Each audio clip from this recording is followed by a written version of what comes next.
Bien, bienvenidos a este nuevo video acerca de los trabajos en espacios confinados. Es una asignación correspondiente a la clase de Ingeniería de Mantenimiento bajo la supervisión y dirección del ingeniero Jairo Gómez. Mi nombre es Juan Carlos Reyes Castillo, ¿verdad? Estudiante de la carrera de Ingeniería Mecánica. Entonces vamos a hablar acerca de los trabajos en espacios confinados según la norma OSHA. Bien, entonces lo primero que debemos de tener en consideración es definir lo que es un espacio confinado, pues muchos lugares de trabajo contienen espacios que se consideran confinados, debido a que sus configuraciones obstaculizan las actividades de los empleados que deben entrar a ellos y trabajar en ellos o salir de ellos. Podemos ver una imagen de un trabajo en el sector subterráneo, pero también se consideran espacios confinados algunos espacios de la maquinaria, de algunas maquinarias, ¿verdad? Eso también estaría incluido en estos aspectos.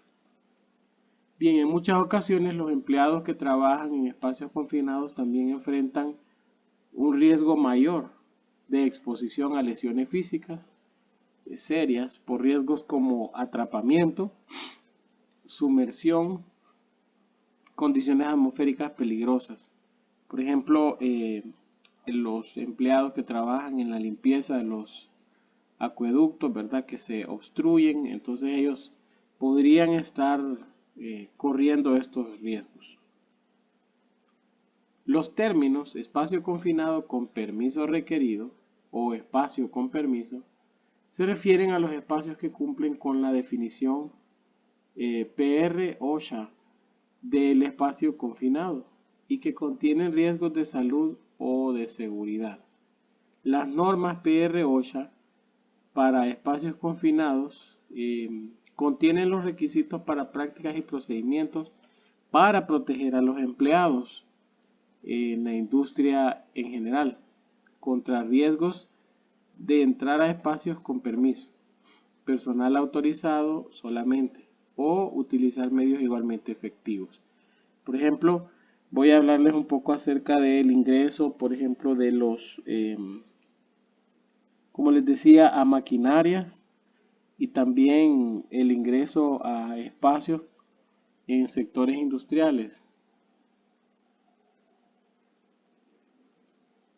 Bien, algunas definiciones importantes que debemos de tener en consideración son que un espacio confinado es lo suficientemente grande para que un empleado pueda entrar en el cuerpo completo y realice un trabajo asignado en labores de mantenimiento, instalación o reparación de algún tipo de dispositivo para ser ocupado de manera continua por el empleado y tiene medios de entrada o salida limitados o restringidos. Estos espacios pueden incluir bóvedas subterráneas, tanques, recipientes de almacenaje, fosas y áreas canalizadas, tanques alimentadoras, silos y otras áreas similares, como por ejemplo cuando se le da mantenimiento al alto horno, ¿verdad? A algunos espacios confinados donde los eh, operarios de estas industrias siderúrgicas tienen también acceso a espacios confinados. Bien, un espacio confinado con permiso requerido tiene una o más de estas características. Vamos a hablar de las características. Contiene una atmósfera peligrosa o tiene un potencial de contenerla. Por ejemplo, en la imagen podemos ver que tiene este espacio confinado una serie de aspas que pues en el peor de los casos, si estas aspas se echaran a andar, pues la vida del operario estaría en serio peligro, ¿verdad? Entonces, contiene también un material con potencial de sumir a alguien que entre en el espacio. También tienen una configuración interna tal que un entrante podría quedar atrapado o asfixiado mediante paredes que convergen hacia adentro o por si un piso decliva hacia abajo ausadamente y se cierra hacia una sección transversal más pequeña, ¿verdad? Contiene cualquier otro riesgo serio reconocido contra la seguridad o la salud. Vamos a hablar un poco de qué son las normas OSHA. Entonces, en 1970 el Congreso de Estados Unidos y el presidente Richard Nixon crearon la Administración de Seguridad y Salud Ocupacional. Es un organismo nacional de salud pública dedicado a defender la proposición básica que ningún trabajador debe de escoger entre la vida o el empleo, ¿verdad? Esta también fue considerada la ley de la seguridad y la salud ocupacional, ¿verdad? Aquí nace este movimiento que va a favor de los empleados, ¿verdad? Las normas OSHA siguen un estricto control, por decirlo así, o un seguimiento, y es que, bueno, la norma debe estar en una mejora continua.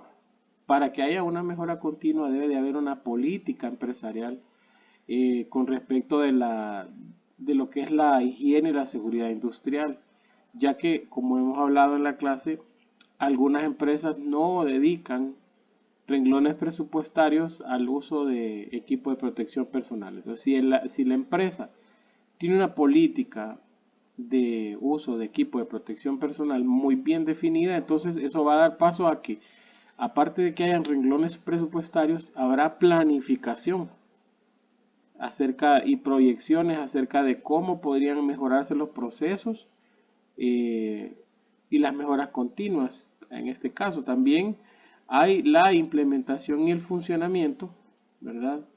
De lo que son las normas, ¿verdad? Y luego una comprobación y una acción correctiva.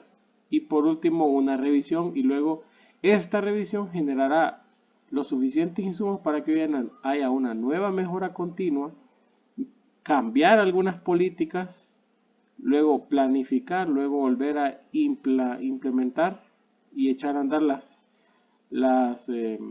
nuevas normas o las correcciones, luego comprobar que esas correcciones existen, luego revisarlas y así sucesivamente habrá un ciclo.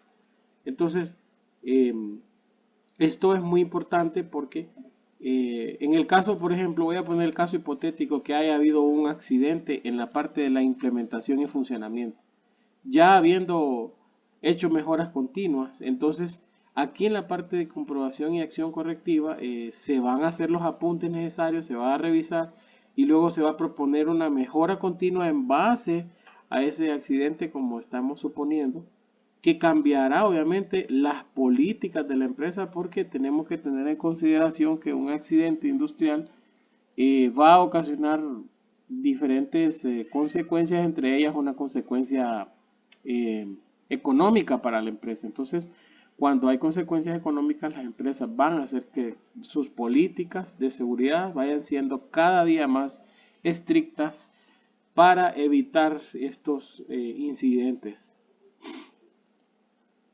Bien, algunos flujogramas de decisión para el espacio confinado con permiso requerido. Tenemos aquí todo un sistema de decisión, ¿verdad? Que lo abordamos ampliamente en el trabajo. Voy a citar un ejemplo. Dice, por ejemplo, un lugar de trabajo contiene espacios confinados con permisos requeridos como los define la normativa. Si los tiene, entonces hay un procedimiento. Si no tiene las normativas, dice que consulte otras normas aplicables. Y de no haber ninguna normativa, da la recomendación que se detenga, ¿verdad? Así podríamos analizar todo este flujograma, que por cuestiones de tiempo no lo vamos a hacer, pero está aquí para que se pueda, por ejemplo, aquí veamos el numeral. Si se puede eliminar un riesgo, entonces si tomamos la decisión que sí se puede, el patrono puede escoger, dice, reclasificar el espacio a un espacio confinado que no requiere permiso asignado. En el caso de eso, hay que detenerse. Si no se puede eliminar el riesgo, entonces hay una decisión también que puede mantenerse el espacio en condiciones seguras para entrar solo mediante la ventilación continua y forzada. Entonces, y ahí nos va dando algunas sugerencias esta tabla, ¿verdad? Que es una tabla para el uso de la normativa 8 en espacios confinados. En cuanto a los espacios confinados, debemos asegurarnos de 4 cosas siempre importantes. Número 1, que la atmósfera de trabajo es segura. Es decir, por ejemplo, si un operario va a entrar en un túnel o en un acueducto o lugar así que esté bajo tierra, entonces debe de asegurarse que no haya emisión de gases, que no haya emisión de gases residuales, producto de la descomposición, por ejemplo, de materiales orgánicos, etcétera, que vayan a limitar el, el espacio o que vayan a limitar el volumen de oxígeno permitido para entrar.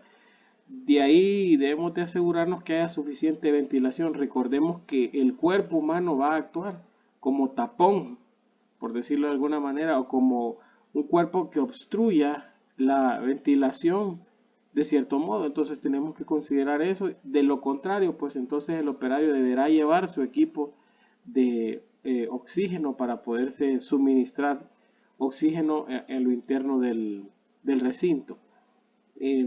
También debemos de llenar el permiso de entrada si es requerido, y esto ya vamos a ver más adelante qué es lo de los permisos de entrada, pero tiene que ver con el asunto legal, es decir, cuando el operario entra por su propia voluntad sabiendo que hay riesgos, pero que es parte de su trabajo. Pues en el caso número 4, que esté también hay que asegurarse que esté un asistente afuera del espacio confinado pendiente de cualquier emergencia, es decir, una persona que pueda comunicarse a través de un radiocomunicador y cuando el operario pues sienta que las condiciones no son seguras pueda decirle que le ayude a extraerlo. Bien, algunos controles de riesgo, por ejemplo, el programa escrito del patrono debe establecer los medios, procedimientos y prácticas que sean necesarios para eliminar o controlar los riesgos. Algunos de estos controles, por ejemplo, pueden ser especificar las condiciones de entrada aceptables, aislar el espacio con permiso, proveer de barreras, verificar las condiciones de entrada aceptables, purgar, incinerar, inundar o ventilar espacios con permiso. También ahí está incluido el uso de grúas, ¿verdad? Para el ingreso a estos espacios confinados. Aquí hay otros tipos de materiales y equipos requeridos para el ingreso, ¿verdad? A una entrada segura. Entonces, algunos de ellos, por ejemplo, además del equipo de protección personal, que ya vamos a hablar de él, otros equipos requeridos para la entrada segura en un espacio pueden ser equipos de pruebas, monitoreo, ventilación, comunicaciones, iluminación, barreras, escudos, escaleras y dispositivos de recuperación como las grúas les estaba mencionando, ¿verdad? Hace un momento. El equipo de protección personal, lo conocido como EPP, ¿verdad? Tenemos lo que son protección en todas las partes de nuestro cuerpo, ¿verdad? Comenzaremos hablando de la protección auditiva cuando se va a entrar a un espacio confinado que tiene que ver con la extracción de aire adentro de una empresa o extracción de gases, pues tenemos que dar nuestra protección auditiva porque normalmente estos extractores están alimentados por un motor eléctrico que genera ruido, ¿verdad? Entonces debemos de tener protección auditiva, protección respiratoria, ¿verdad? El uso de mascarillas, accesorios, arneses, correas, eh, también aquí están incluidos las cuerdas, ¿verdad? Están también incluidos los overoles, la ropa de protección en este caso pueden ser overoles, cabachas eh, y otros tipos de vestimentas, zapatos de seguridad para los pies correspondientes, ¿verdad? Si vamos a tener situaciones eléctricas, vamos a tratar de que nuestros zapatos no tengan cubo metálico, sino que el cubo sea de un material dieléctrico o no conductor, o por ejemplo si vamos a estar en contacto con fluidos, entonces utilizaremos bota tipo de goma. También hay protección para las manos, diferentes tipos de guantes con sus aplicaciones, protección visual que serían las gafas o caretas también, y la protección para la cabeza que están incluidos los cascos de seguridad y las caretas casco también, ¿verdad? Estos serían los equipos mínimos con los que un ser humano debe entrar o un empleado debe entrar a un espacio confinado. En cuanto a las arneses y cuerdas de recuperación, pues esto sería el reglamento mínimo para el ingreso a estos espacios. También el patrono debe asegurarse de que en el otro extremo de la cuerda de recuperación esté conectado a un aparato mecánico o punto fijo fuera del espacio con permiso, que en este caso pues hablábamos de las grúas, ¿verdad? O de algunos trípodes que se le conoce también, ¿verdad? Que deben tener, dice, deben ser mayores a 1.5 pies de altura, ¿verdad? 1.5 metros, perdón, de altura sobre el nivel del ingreso. Algunos de los permisos de entrada, como decíamos, debe ser un permiso firmado por el supervisor, debe estar colocado en todas las entradas o estar disponible en algún otro modo a los entrantes antes de que entren a un espacio con permiso.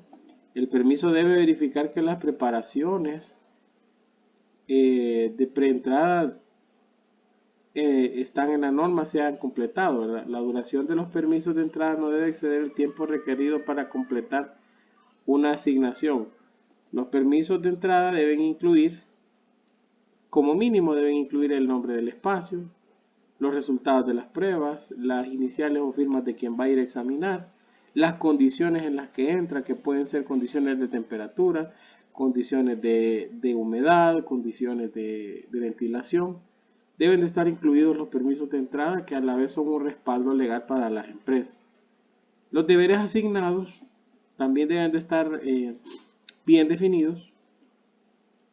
Una persona que entra requiere las siguientes situaciones. Bueno, conocer los riesgos, utilizar el equipo de protección personal, mantener una constante comunicación con los asistentes o ayudantes y la persona que entra debe de tener claro que debe abandonar el espacio lo antes posible cuando así se le ordene por la persona que está supervisando el trabajo, cuando reconozca señales o síntomas de advertencia, de exposición, cuando exista una condición prohibida o se activa una alarma automática. Esos son los momentos en los que el operario debe retroceder en el trabajo en los espacios confinados, ¿verdad?